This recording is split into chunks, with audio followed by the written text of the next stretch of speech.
യേശുവിന്റെ കാൽക്കൽ ആരെല്ലാം വീഴുന്നുവോ, യേശുവിന്റെ പാദത്തിൽ തങ്ങളെ തന്നെ ആരെല്ലാം സമർപ്പിക്കുന്നുവോ, അവരുടെ ജീവിതം അനുഗ്രഹിക്കപ്പെടും ഇന്നല്ലെങ്കിൽ നാളെ. ശീമോൻ പത്രോസ് അത് കണ്ടിട്ട് യേശുവിന്റെ കാൽക്കൽ വീണു.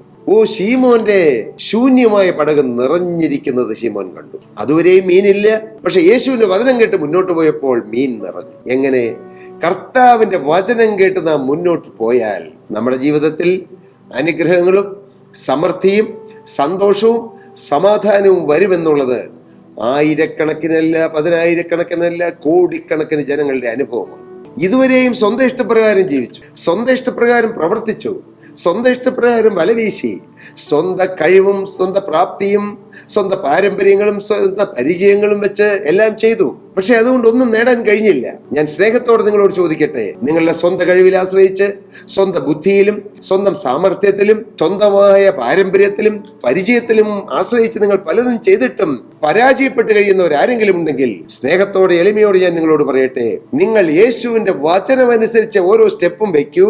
നിങ്ങളുടെ ജീവിതത്തിൽ പ്രകടമായ ചില മാറ്റങ്ങൾ കർത്താവ് തരും.